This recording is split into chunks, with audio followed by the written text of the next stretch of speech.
أعوذ بالله من الشيطان الرجيم بسم الله الرحمن الرحيم بسم الله الحمد لله الصلاة والسلام على رسول الله وعلى آله وصحبه ومن والاه. Assalamu alaikum wa rahmatullahi wa barakatuh. Welcome to another session of Islamic Parenting 101. This is in fact our ninth webinar, which started from soon after the lockdown began. Today's topic, inshallah, is the first in a part of a series of topics we'll be discussing around Islamic SRE or Islamic RSE, so relationship and sex education. So this is a follow-on from last week's webinar where we discussed, we had Brother Yusuf Patel who was on and discussed about the RSE new legislation that's coming into place and the impact it has on us as parents and the mandatory requirement now for schools to teach this without the right of withdrawal on most of the relationship, or actually all of the relationship parts. So this is now a series, inshallah, that we're delivering regarding the Islamic perspective on RSE, and we'll be covering, inshallah, every week a different topic. And in that topic we'll be covering is different elements that parents are required to teach their children. So inshallah, we'll go through unraveling what are the different topics that we do need to discuss with our child. And inshallah, we'll be giving some tips and resources to make it easier for parents to also discuss these topics, which I've kind of called difficult conversation series. So that's the topic, inshallah. So we'll be covering now. Today's topic is all around the issue of grooming and protecting your child from predators and groomers. And this is a growing concern within the Muslim community, within just generally the community, but obviously within the Muslim community. We have a lot of, we have a closed off community. And a lot of the times things that may happen may be kind of hidden away, may not necessarily be always spread and widely known. But it doesn't mean that these things don't happen within our community. And it becomes more and more important with the way society is changing and things are changing, that we are preparing our children for life and for the world that's out there, and at the same time giving them the tools to protect themselves from harm.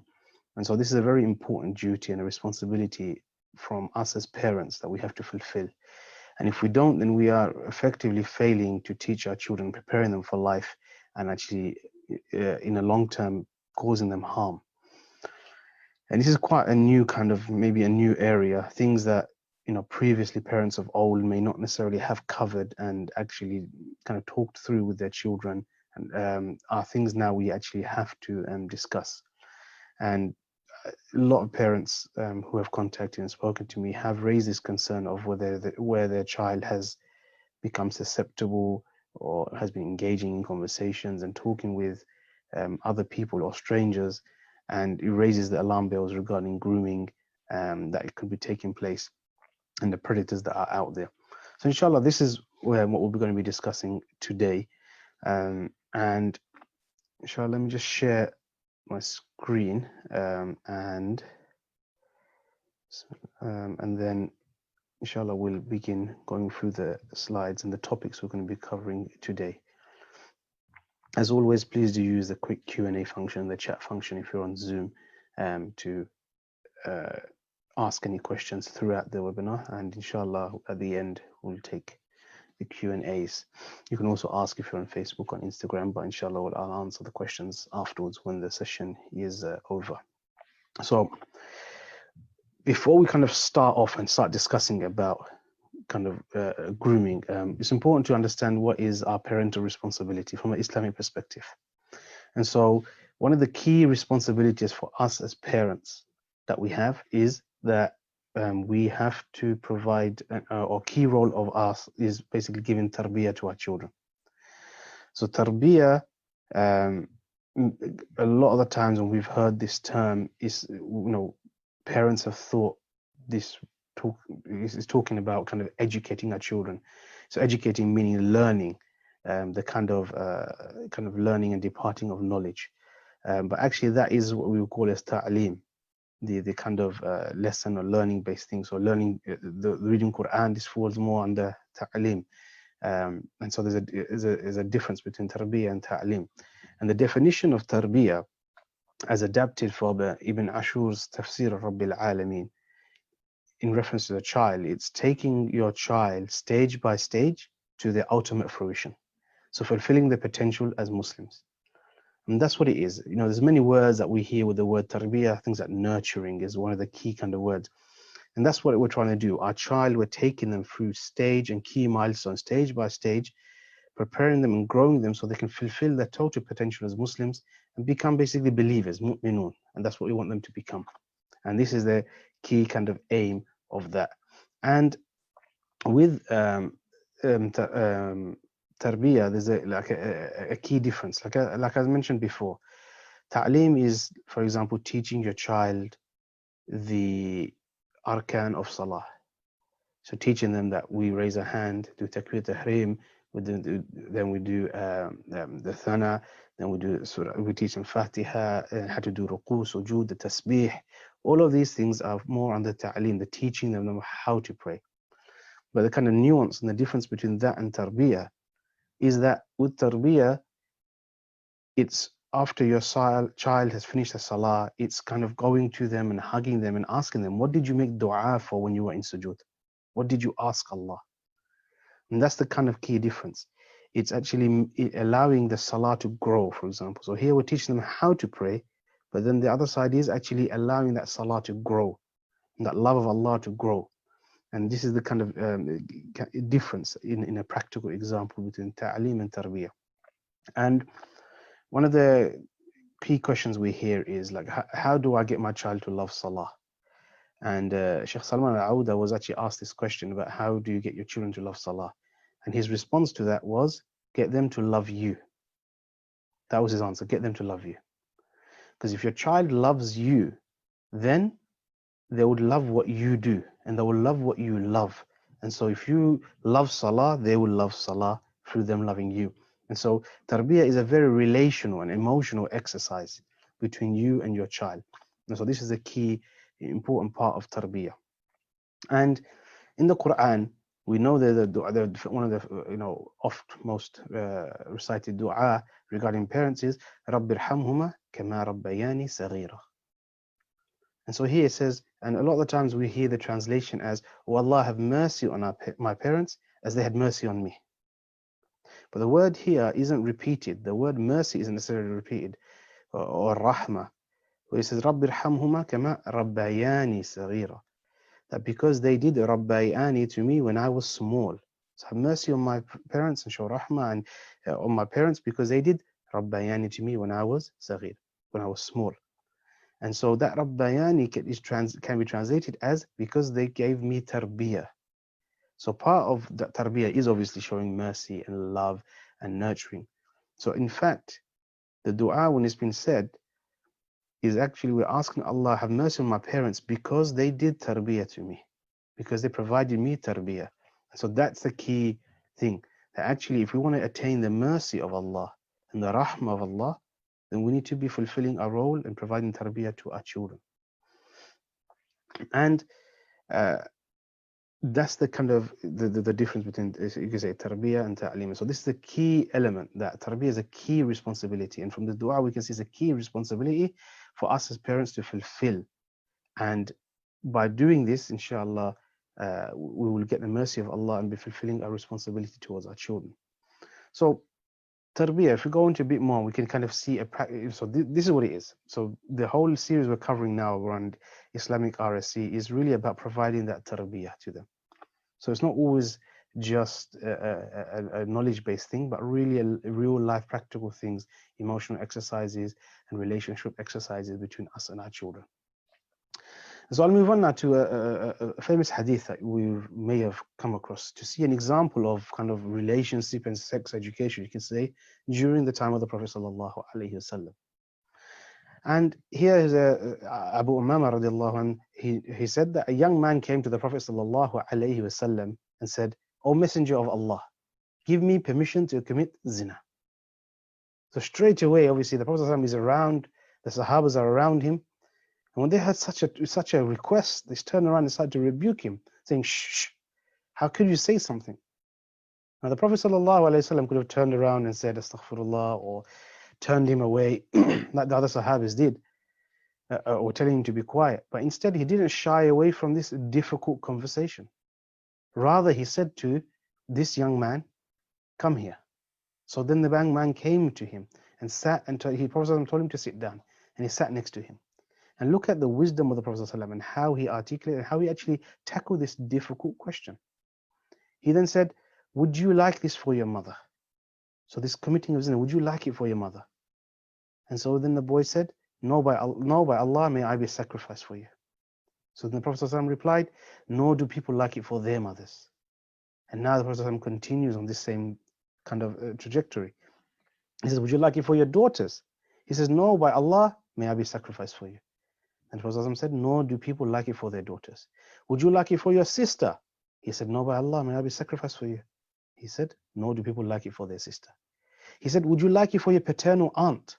He said, "No, by Allah, may I be sacrificed for you." He said, "Nor do people like it for their paternal aunt." He said, "Would you like it for your maternal aunt?" He said, "No, by Allah, may I be sacrificed for you." And so, nor do people like it for their maternal aunts.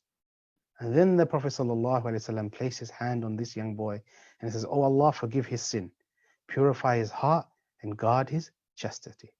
And after that, the young man never did anything. So in this example, you've got obviously the Prophet with his merciful and his blessed hands made dua for this young man, and he helped and protected him.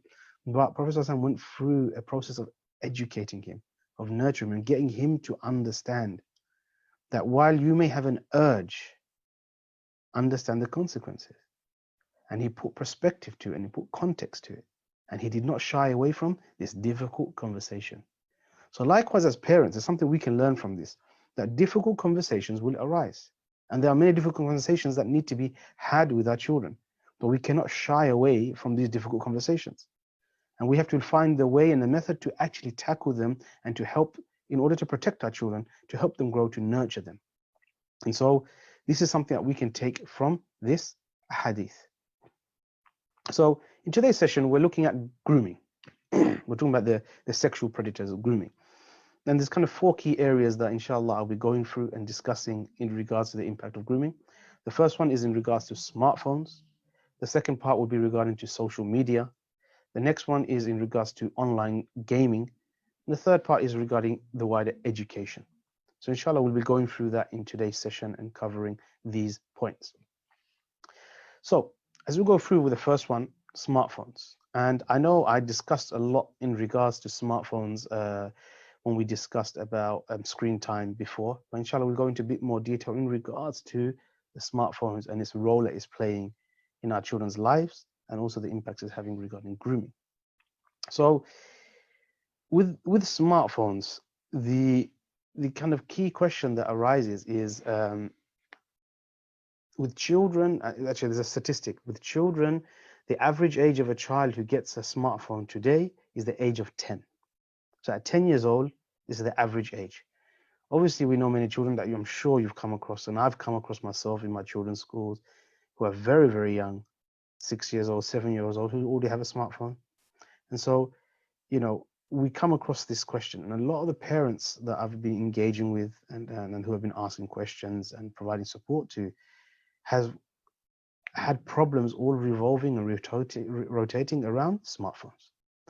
And so while it's natural we want our children to fit in at school, we want to give them things that we never had, we want to ensure that they have a happy life, and many positive things we have, we need to ensure at the same time we're not giving them something that may be very harmful to them, or which may be detrimental to their health and their well-being. And so the question always arises before giving anything is, do you really need to give it? Meaning, does your child really need a phone? That's the first and foremost question. Now, we need to answer that question, and then that will help us to kind of unravel the rest of the questions that come. A lot of parents have suffered after giving their children a phone, and where maybe they may not have needed it, maybe sometimes they may have needed it, but there are a lot of problems have come from it. So we need to look at how we can regulate and protect our children as much as possible. So the question comes in, does your child really need the phone? So it varies on situation and circumstances. It could be that, for example, even the school that your child goes to is across the road from your house. Then maybe you might not necessarily need the phone. The child can go to school and come back It's a reasonable distance and it's safe enough. But it may be that your child's now school is further away and they're going and coming back themselves from school. So again, this is something that we can take into consideration. So for example, my son, when he started to go to secondary school, his secondary school is about a 40-minute bus journey. You know, sometimes I'm able to drop him off, sometimes I'm not. He comes by bus or train. And so because of that distance and because of that journey, when he started in secondary school, we decided that he needed a phone in order for his safety and security, for him to contact us in any case of emergencies or anything that arises. Now, that's an example from my family and how we've had to assess whether there's a need or not. Now, if there isn't a necessary need, then the recommendation will always be delay the phone. There is no need for them to give them a phone. The second question that comes is, after giving them the phone, is do they really need a smartphone? You know, because there are, you know, up to today, you can still get, you know, what we know as mobile phones before, but today you call them dumb phones, the old kind of Nokias that may exist, the ones not the smartphones. So this is again another thing that I had with my son, and he has a dumb phone. He doesn't have a smartphone because we felt there isn't a necessary. It's not necessary. There isn't a need, and so there are things again you need to think about and give. Now it's natural that your child will see other friends of theirs and other children at school who have got smartphones, and they might feel like, oh, I want to connect with them. I want to have the fun that they're having. I want to kind of fit in, and all of those kind of things will come about. But it's natural. Children want many things. Now, if you look back in life and you think, how many times when your child was small asked for things, did we always give it to them? We didn't. Sometimes because of we felt that it wasn't good for them. Sometimes it might have been because we felt that it's something they don't need or we can't afford. So there's many different reasons why we may give it and we may not. So similarly, do you really need it? Do they need it? I know with even with my son, and I'll keep on using a practical experience, he'll come and he'll always ask every so often, oh, for example, about a phone. And we've already made it very clear, you know, this is something we've set as our family. I always says that you have to look at it as your family and have the control mechanism within your own family. But we said that, okay, when you turn 16 and go from the college or the sixth form, from that age, you can get a smartphone. Before then, you can't. And you can survive in this way of using a dumb phone. And every now and then the conversation arises, but he remembers, and we go back to it, and everything is fine, and he settles, and you continue in that way. So the question that comes in: do they really need a smartphone, or can a dumb phone suffice? Now, imagine again, you've taken the decision to give your child a smartphone. Then obviously, it's important that when you do give a smartphone, it's not given with free reign, but there have to be some conditions. There has to be some things that have to be put into consideration. It can't be just given free and open. So here's some pointers that we're going to go through in terms of how you can kind of put protection and rules in place. So the example would be, if they go to school, they need the phone. When they come home, turn the phone in. There isn't a need. If they spent the day, for example, out there with their friends at school and so on, do they really need the phone? When they come home, turn the phone in. So they give it to you. Or you may have a designated space where the phone is turned into and it's left there. An example, again, I'll give is that literally as you walk through our front door, there is a basket that is designated for the phone. So when my son comes home, he'll put the phone in. When my daughter comes home, she'll put her phone in. When the children are home after school and before bedtime, me and my wife will turn our phones in as well. So it's a home practice. But we won't be using the phone while the kids are at home. And also the children will also get used to the fact of when they come home, they turn the phone in. There isn't a need for the phone. They're at home now. Now it's family time. So get them to turn the phone in.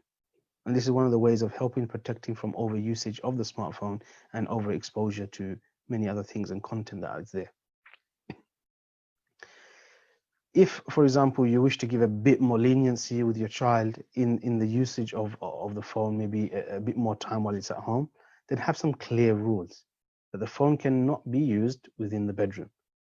It's very, very important that if from the beginning you set the rules of not allowing your child to have electronic devices within the bedroom, whether that be a laptop, smartphone in this case, or games, and we'll come to gaming later on. Not to have it in the bedroom, because the moment it goes into the bedroom, then this is where it's in places where things can be hidden from you, and they can be more vulnerable, and it leads to a wedge in your relationship between you and your child, because now there is something there that blocks you and your child in the talking, in the conversation, in the relationship. So it's very important that they don't make a clear rule that it's not used in the bedroom. And so you should be used in communal spaces only.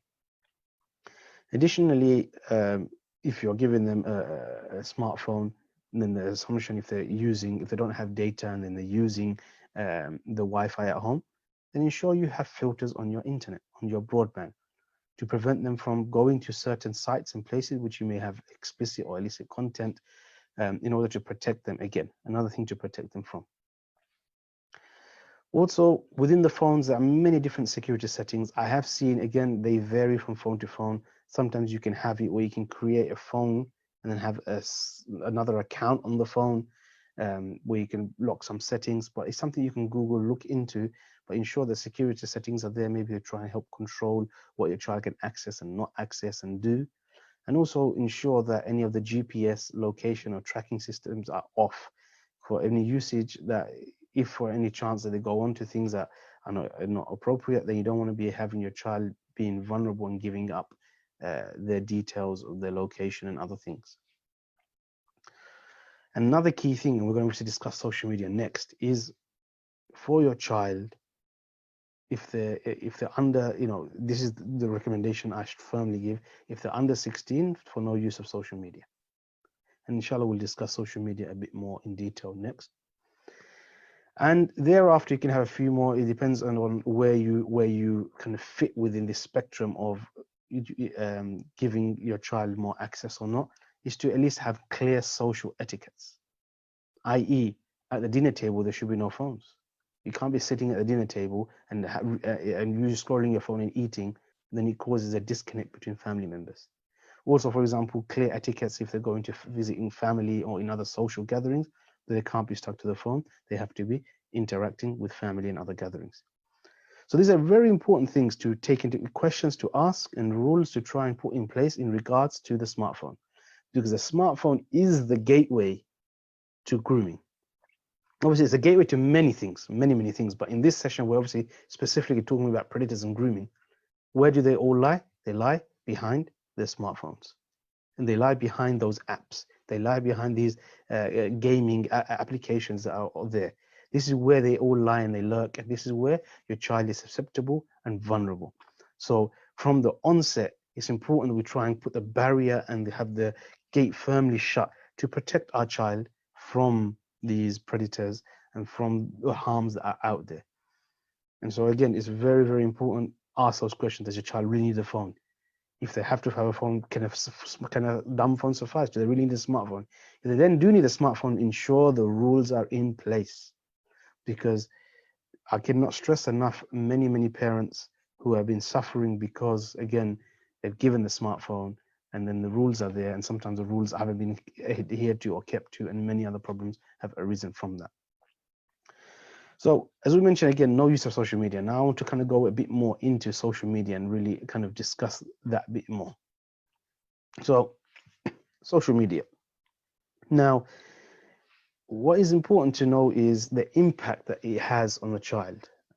And now there was American research which found that 8th graders, so looking at the year 9 children, age 13, 14, that their risk of depression jumped 27% when they frequently use social media. And there is a correlation between the use of social media and a child's mental health and well-being. And so they're things that we have to really kind of take into consideration when we're thinking about our children. And the reason why is there's many things that happen. Now, also, if you look at things like bullying and cyberbullying, it's a very big thing today. Whereas before, maybe when you were younger, when you went to school, for example, if there was some bullying happening, it would have remained, for example, in the playground at a school. It wouldn't have come into your home. But now the bullying that's happening at school is also coming to the home, and it's leading to many things. Only recently I heard there was a young teenager, a Muslim child who had committed suicide. Again, I'm not too sure around the areas of what happened, but there have been things that I've read regarding kind of bullying taking place at school and many other things. And so we have to realize that actually, there is a very massive detrimental impact on our children in regards to social media, regards to bullying and the impacts it's having, and also depression and many other things that happen. Because from social media, all these images are portrayed of people. This is how perfect life is. This is how you should look, and many other things. And so when people start and they don't kind of tick that box, it has a massive impact on our child. Also, there's other research that show that children who use their phones for at least 3 hours a day are much more likely to be suicidal. So that increased phone usage, remember, social media is very much linked to the phone because you can't really use social media without the phone, that they're likely to be suicidal. And the recent kind of research found that the teen suicide rate in the USA now eclipses the homicide rate, the murder rate. And one of the key driving forces are smartphones.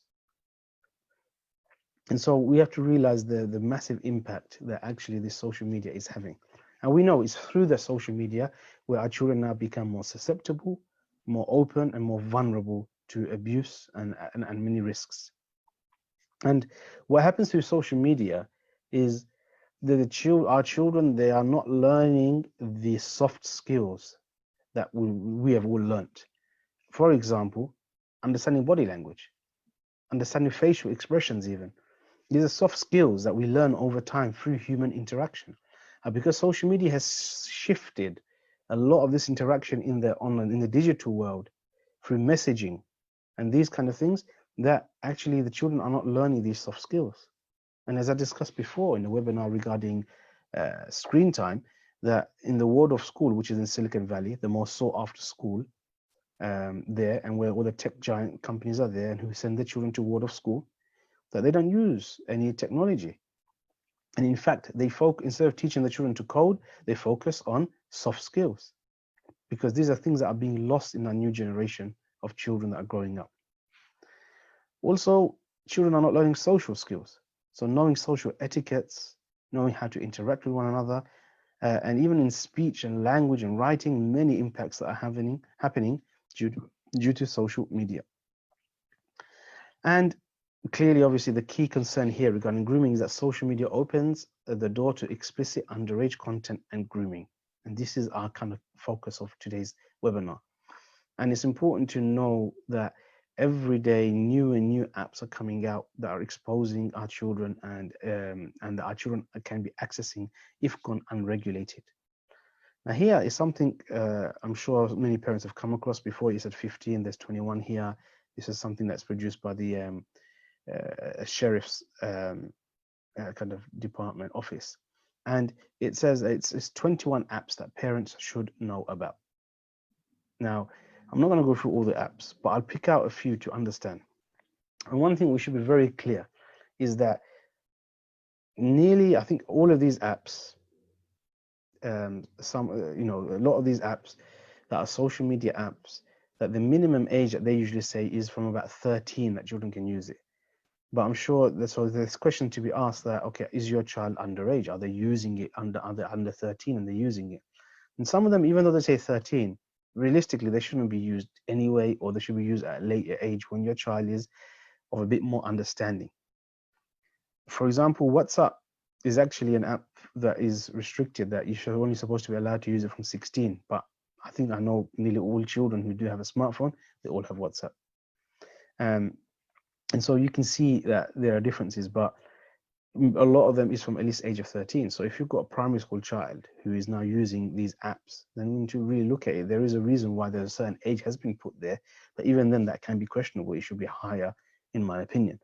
Now, if I go through some of the apps, the ones that like Plenty of Fish, and for example, this is actually a dating app, and children are accessing and using these free dating apps to meet up with other people. Now, in these dating apps, I don't think I have to spell it out. There are many people who pose maybe as younger than they actually are in order to get children, those people who are predators, pedophiles. They are out there, and our children could be on there using these things. For example, another one is here, kind of in the middle of the screen, is Grindr. Again, this is an app that's usually used for gay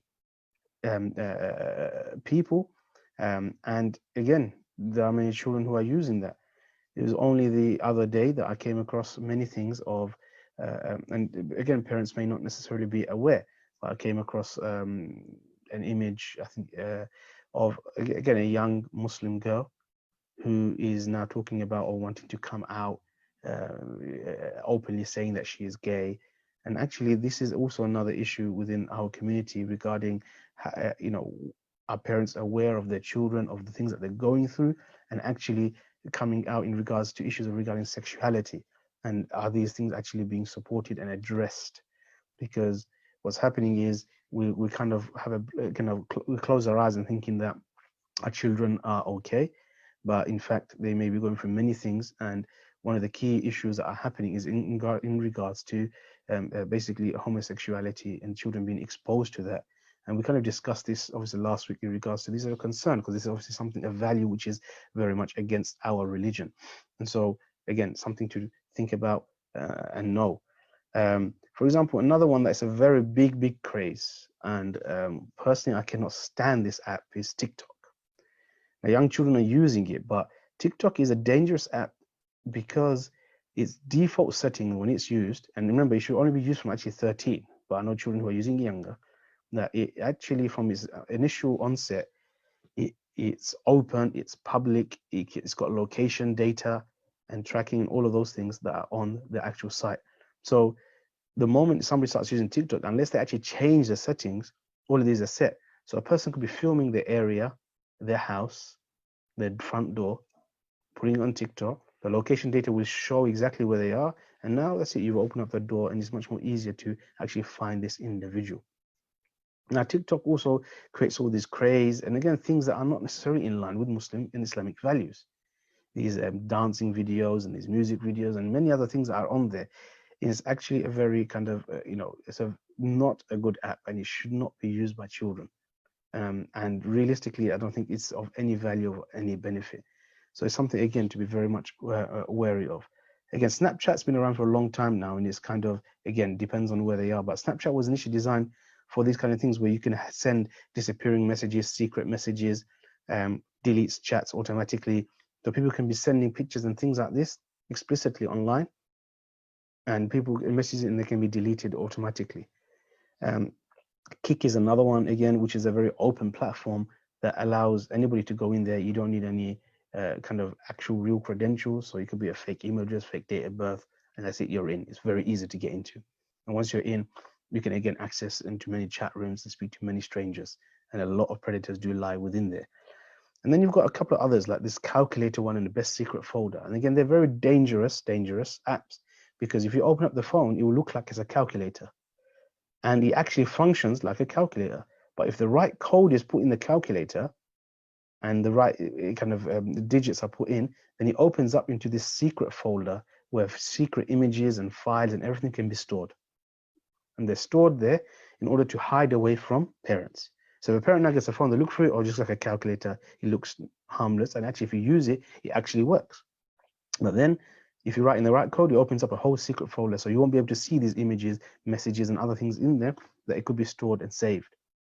So you can see, look, a smartphone is dangerous. Social media is dangerous. And I can't stress it enough.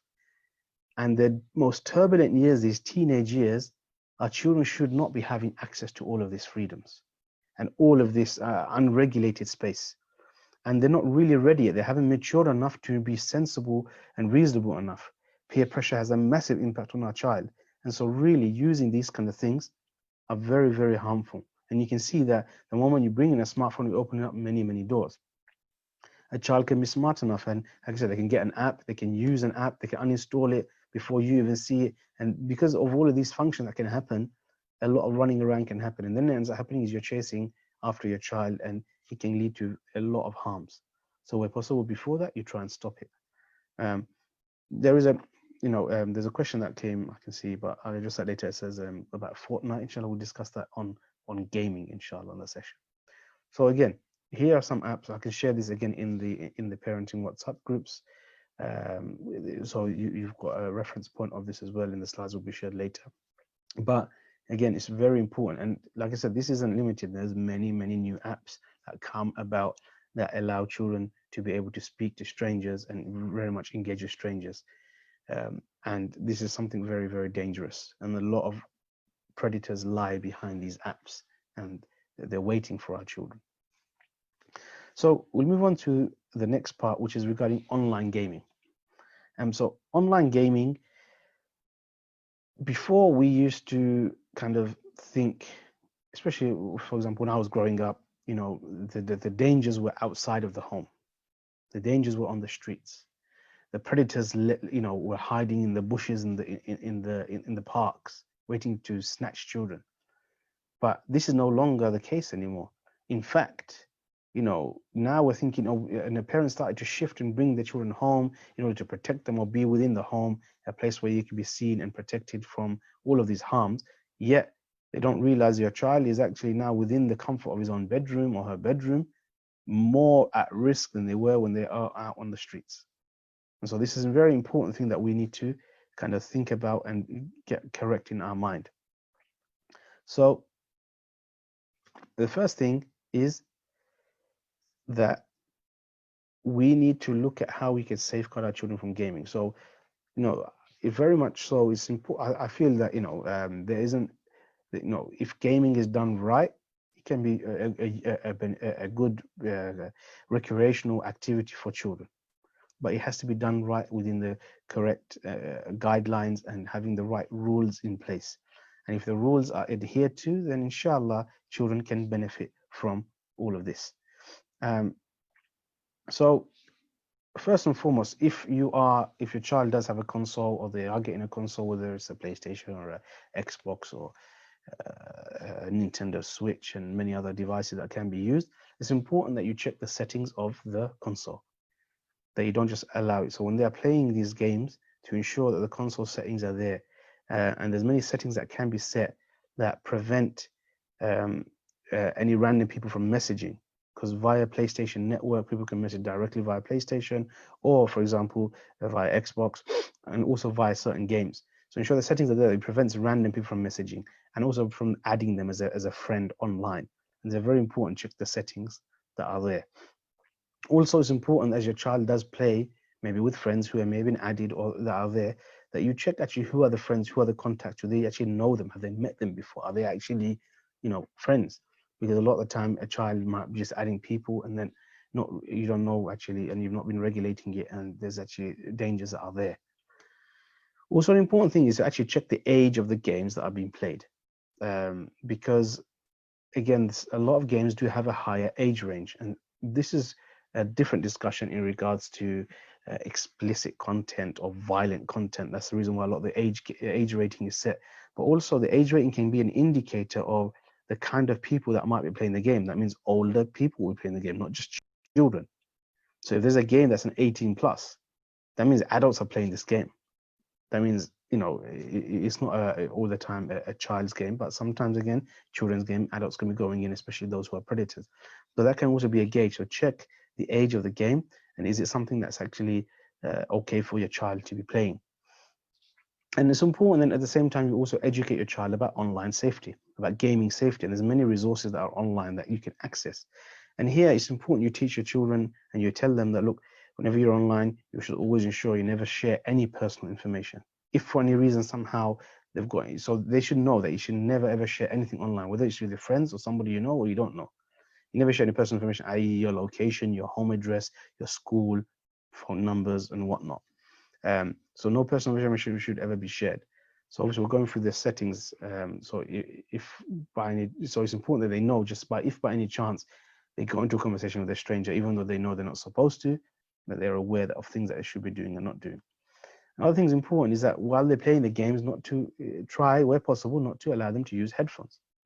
Um, because if they are hiding, for example, who they're playing with or not, then again, you'll be able to hear any conversations, because in these games, a lot of there's in chat that can in the games, there's chat features in there where you can talk and you can hear other people you're playing with or against. And so where possible, try to limit that or not use it. And so that way you can actually hear who they're talking to, and that adds another layer of protection.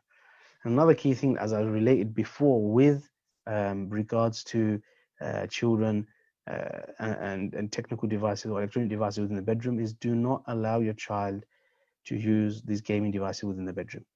Same thing, keep it in communal areas. Because in communal areas, there's less of a risk for any hiding, and you're able to see what's actually happening and what actually they're doing. So it's very, very important. I cannot stress enough that do not allow electronic devices to enter into the bedroom of your children.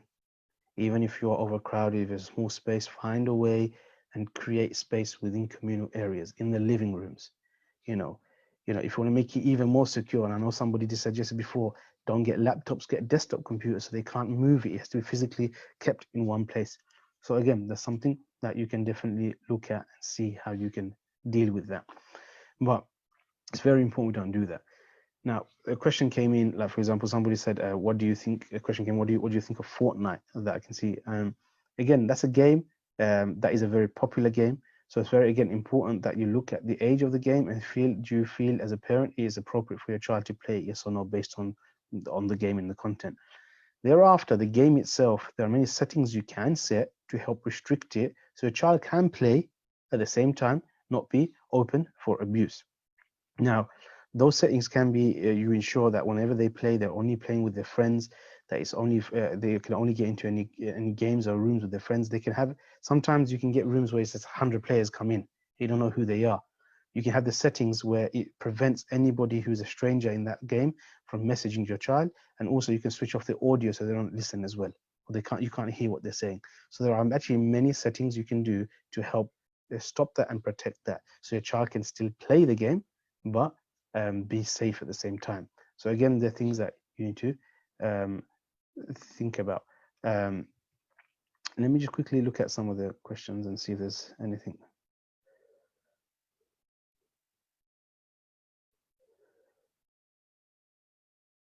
Okay, inshallah, I'll look at these questions towards the end.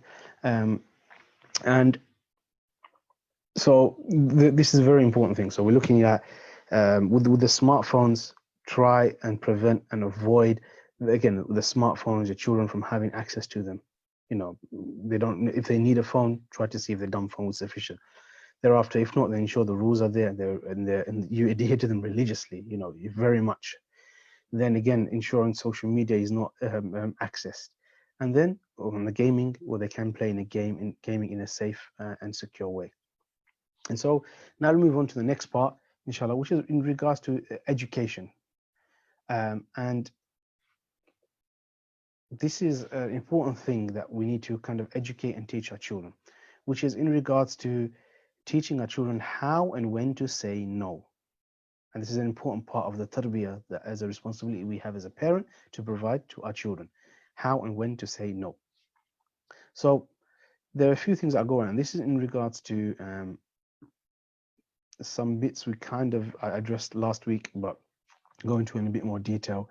And there is a book that I've written on this topic as well to make it easier for parents to discuss this with their children. So the first one is in regards to their daily life getting about. And so this one's in regards to their private parts and preventing from any interaction they may have with a potential groomer or predator. So first one is we need to teach our children regarding their private parts. Yeah. And that we need to make it very clear and know what the ground rules are, that we know that, look, there are parts of your body that people can see. And there's parts that are private, and we cover them with our underwear, and they are private. And that means that their private parts means they're only for you to see, and they should never be exposed to anybody, nor should you actually talk about it with anyone. And while you have this conversation, if the child is smaller in age, younger in age, then again, those things can be discussed. Okay, when can maybe situations arise where somebody can see your private parts? So it could be, for example, if they're still young and a parent needs to clean them, for example, or it could be that if they need to go to a doctor and have a medical problem in a certain area.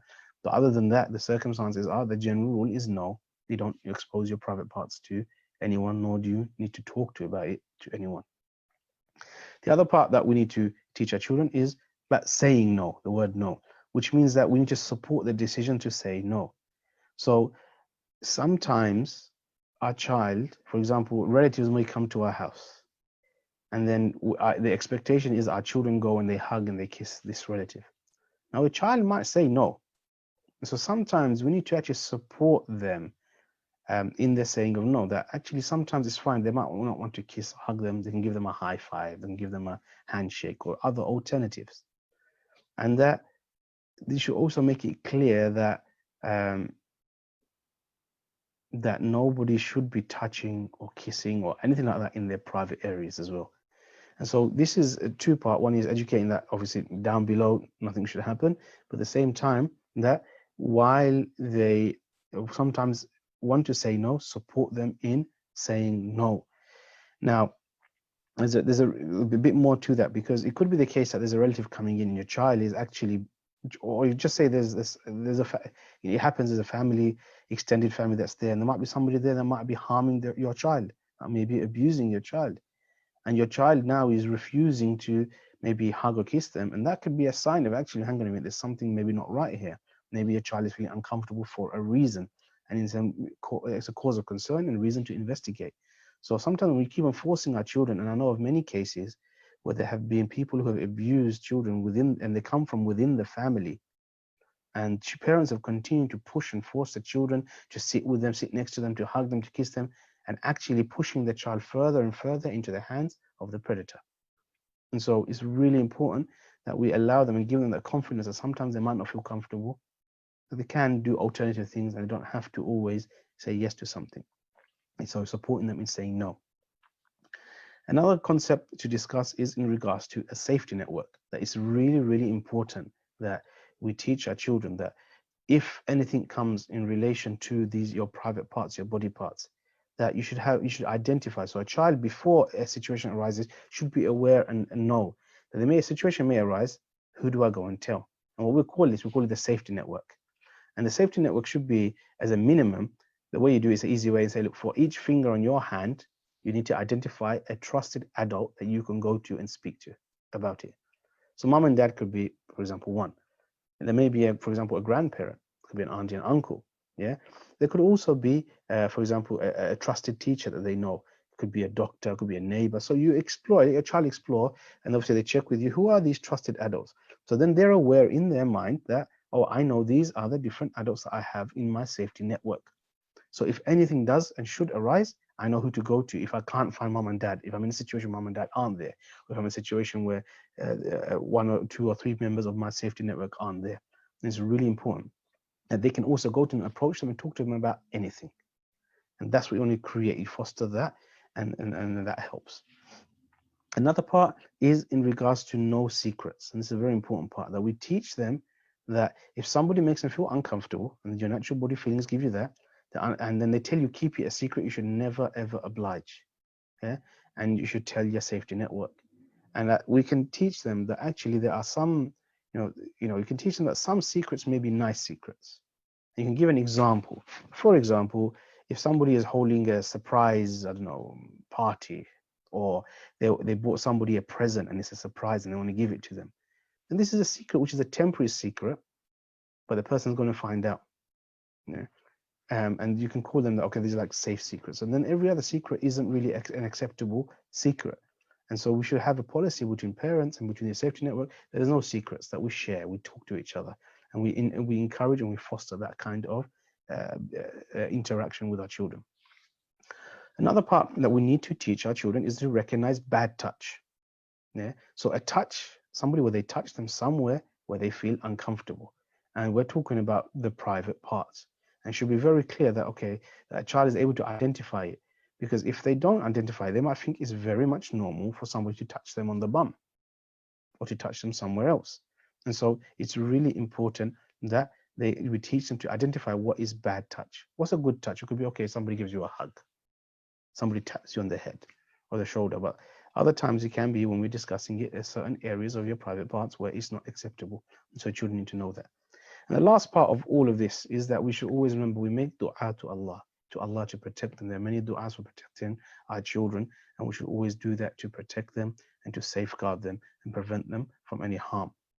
So you see that as our duty, actually, we actually have a lot of things that we do need to educate and teach our children.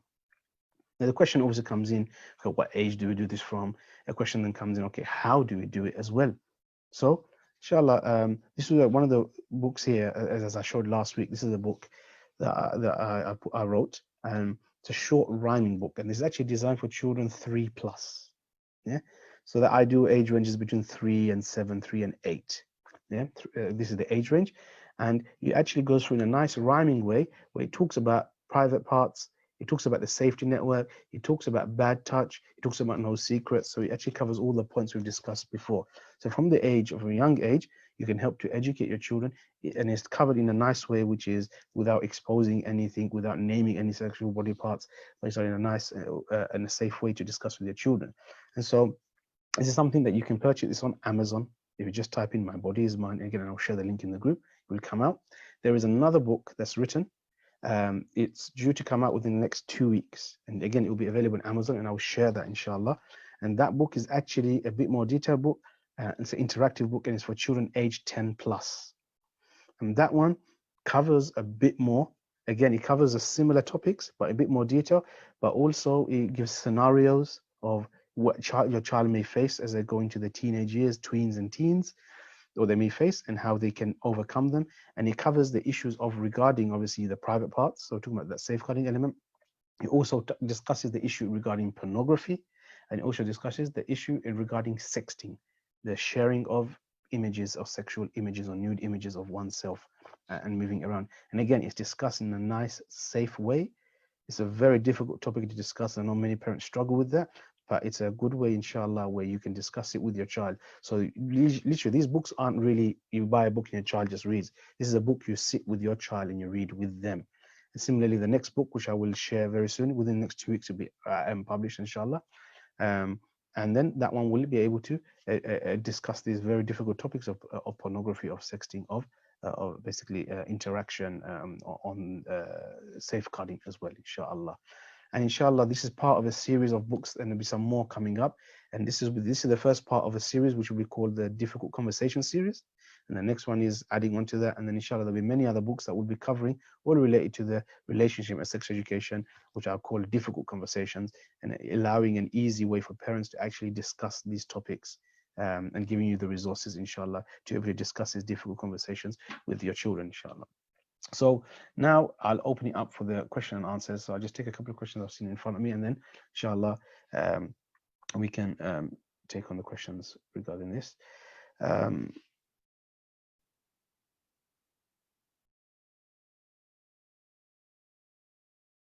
Okay, there's just a point. A sister mentioned that I tell my 3-year-old when I wash him that he uses the bathroom, that this is the right way to be washed.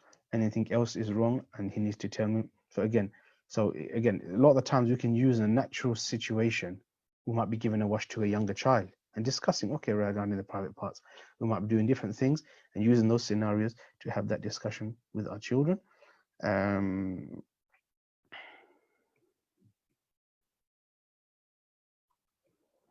Okay, so go to the chat. Can there be an app created to look for all these apps and any new high-risk ones, maybe developed by practicing Muslims? Again, that could be something that, and I know many brothers and sisters are very much kind of in this kind of arena. Again, maybe there's something that they can really build on and develop for us parents to be able to be on top of these apps and know what actually is happening with them. Okay, somebody asked for the email. That's no problem, inshallah.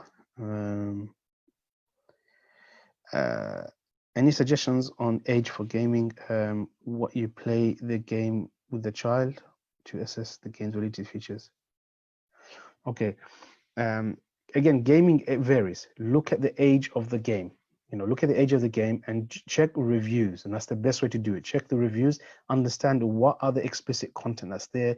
Maybe there's images there, there's nudity sometimes in there, there's swearing, there's violence, there's blood. So you have to assess that and base it on what is acceptable for your child.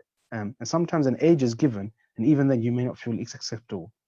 So again, this is something which you really need to look at and work on with your child and discuss with your, and then you come to that assessment because you know your child best.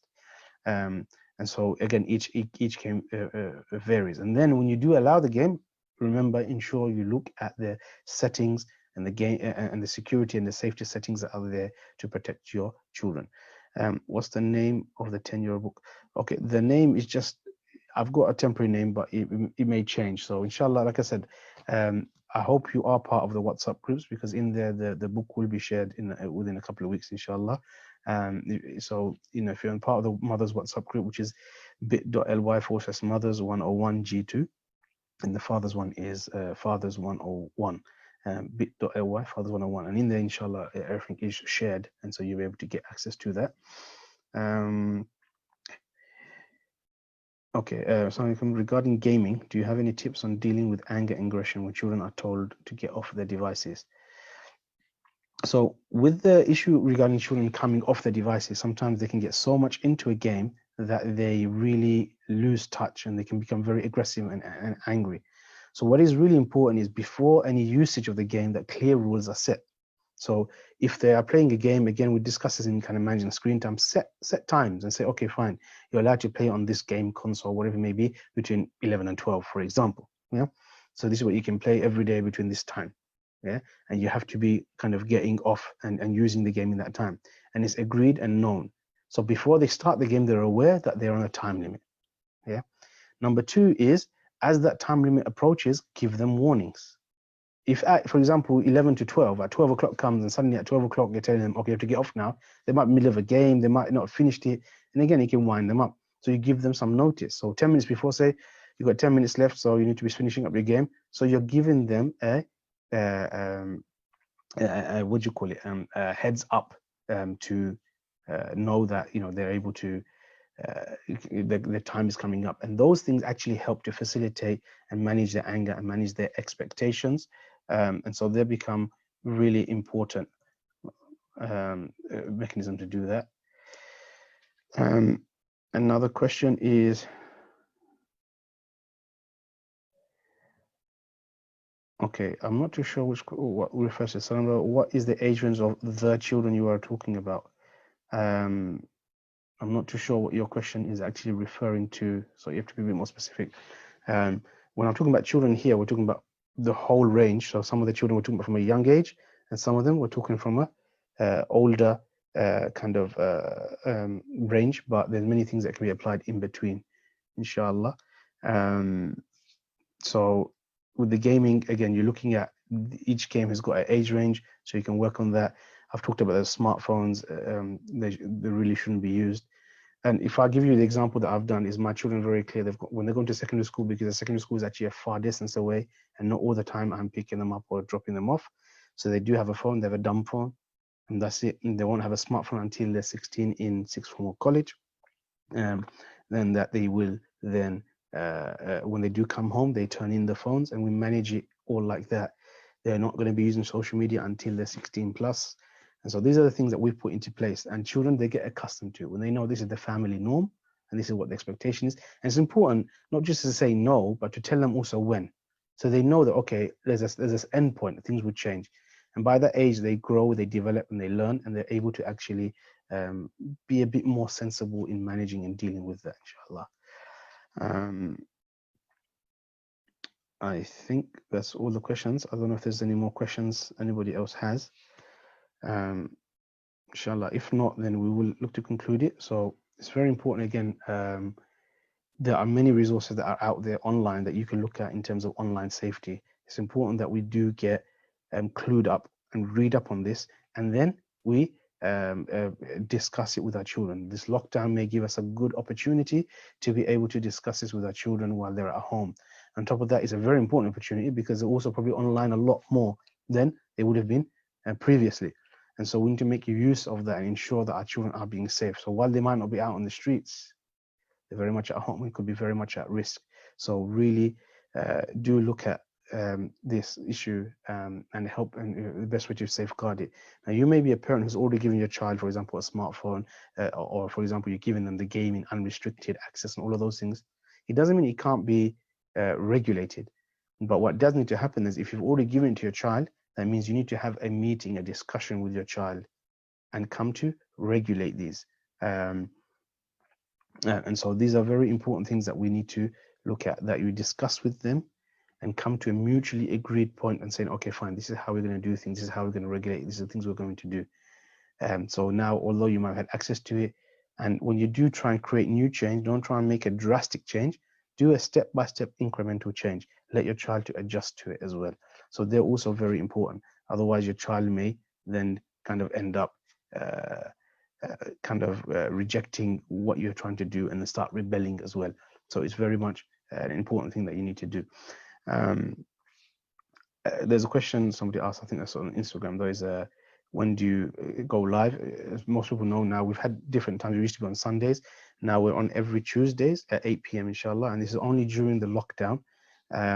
But you can join in via the Zoom, also via Facebook Live as well. So inshallah, do join in. I don't think there are any more questions. So inshallah, with that, we'll conclude today's session. Again, if you haven't joined the WhatsApp group, please join the WhatsApp group. I'll share the links and I'll share the slides of today's presentation as well, and the link of today's recording. And inshallah, when the new books do come out, and inshallah, next week we'll cover another segment in regards to the Islamic RSE series. And we'll end it here today, inshallah. I hope it was a beneficial session. سبحانك اللهم وبحمدك أشهد أن لا إله إلا أنت أستغفرك وأتوب إليك. السلام عليكم ورحمة الله وبركاته.